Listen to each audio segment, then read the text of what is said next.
Welcome to the first look of Cargame.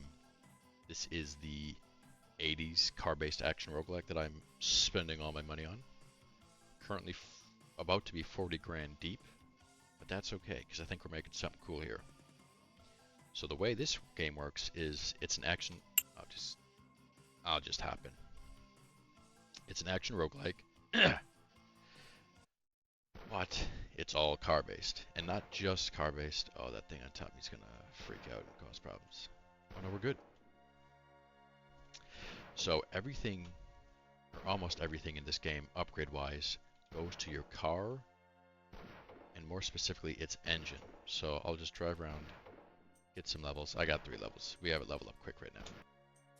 So right here, this card increases your bore, which increases my horsepower and my torque.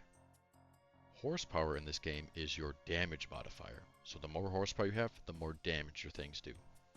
Your torque is your penetration and AoE modifier. So the more torque you have, the more your bullets will penetrate through multiple enemies, and the bigger your explosives will be, like a grenade or, firebomb or whatever. Rev speed and redline, we don't really have too much implemented in yet, but your engine revs are what give you a bonus to your fire rate. So I can actually show you this. Let me put myself into a corner and die. Yeah, that's a good idea. Oh, wrong button.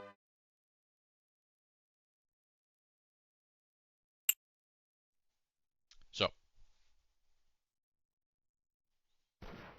if you look in the top left, right here, at idle, I only have, it's way too small of a bonus, but it's at 0.6%.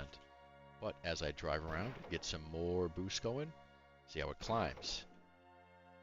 And then as I shift up, it drops because my engine revs dropped.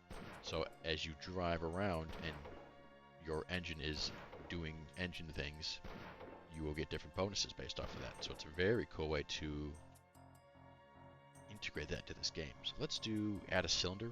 This isn't implemented yet, but essentially this is a very C4 Corvette-esque vehicle, so it's going to have a V8. If I were to get this, I would now have a V9. So very cool kind of like engine. Oh, I got the V10. It's not implemented yet. Yeah, it's not. But it's very cool. So with the manual transmissions, we have 4 of them. An automatic and 3 manuals. We have 2 of the manuals implemented. Only one of them is really good. And that is this one, where if I hit Shift 4, it shifts me to whatever. Basically, Shift is your clutch, and the number is the gear you want to go to. I can even hit Shift R, slam it into R. Ooh, I'm gonna shift into first, so I don't get slaughtered there.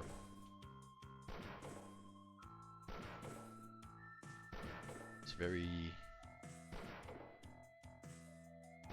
Oh, there's XP chasing me. Let's see. Uh-oh. Okay, got it. Let's see if I can get the boost. No, shotgun. But another one we have is you use the mouse to actually mimic the shifting gear pattern.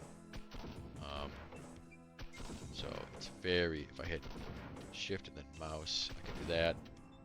It's really rough right now, so we got to do some tuning on that. But I'll try and shift to the third as fast as I can. Check this out. Look at that. Perfect. Oh my god. Let's get boost, handgun, SMG. Throw it a second. Get some speed. So, what we are doing with this game is basically trying to make it so that, because a lot of action roguelikes, they have you just kind of walking around, and those are fine. I like them. I just wanted to change the movement. What's a cool thing that moves? Cars. Okay, so we throw a car in. It would be a little bit too basic to just throw in a car and say, okay, now it's different because you are a car, so now you have to, steer and all that. I want it to be more than that, so then I thought, okay, well, let's have it so that you change the engine. Okay, but if you're just constantly upgrading your engine, your weapons are never going to get better. And this is a game about survival, essentially. So how do we tie the engine into your weapons to make it so that it makes sense to upgrade your engine and it feeds off your weapons? And that's exactly what kind of gave the idea to this game. So that's what I'm funding. And I'm very excited for it. We actually do have a game here. It hasn't crashed yet, which is amazing. The spawns are getting a bit high, and it's not optimized, so you can see it's, you know, a little chunky. But that's early game dev. This is like pre-alpha, so a lot's going to be changing. At the end of this, actually in early January, we will have the final UI in.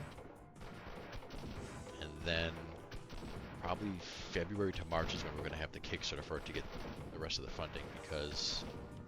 Oh, the headlights are working! I think those are just the driving lights. Oh. Oh. Boost.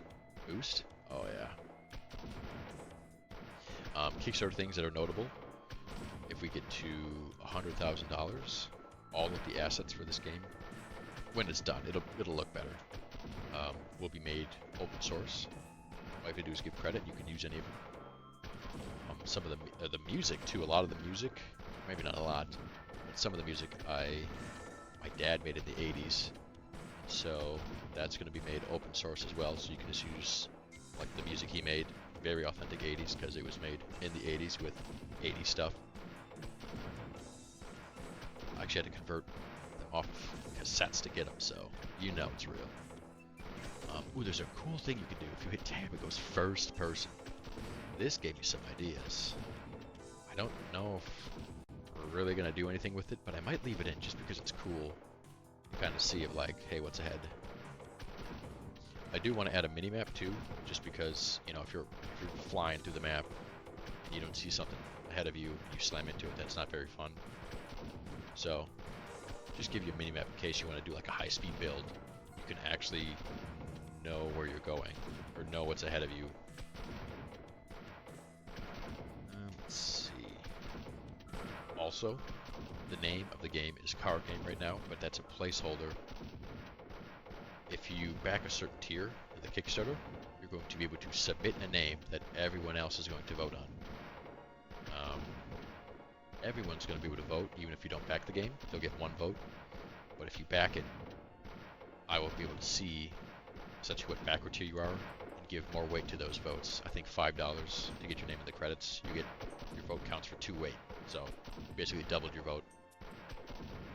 And that just goes up from there the more you give, because you know how it is. You know, give me money and you get better stuff. But yeah, oh, she's chugging. Oh, am I airborne? Let's do Vomit Simulator. Oh, okay. But anyway, that's a quick little look. I have some stuff to do with this, like bouncing. Changing that turning radius, that's a big thing, because it turns so slow. Although, it would be cool to have some cars that are very boaty, like if we do like a Challenger, like a drag race car, and it just can't turn, but it starts with like the highest horsepower. That'd be kind of like a cool thing to do. So the cars will feel different. This will break the game, but we do have 3 cars. Oh, it didn't break. They're all on the same chassis, so the wheels look weird. But we're gonna have like a Jeep / Suzuki Samurai type thing. That was a cool thing in the 80s. We got the 80s Corvette with a little bit of fibered Camaro, and then a little bit of, I believe it's the Ferrari of the year. I forget which one. Then we have a Beamer. The texture's a bit messed up, but you know how it is. But yeah, that's a quick little first look. I'll be posting more stuff as more things get added. So stay tuned.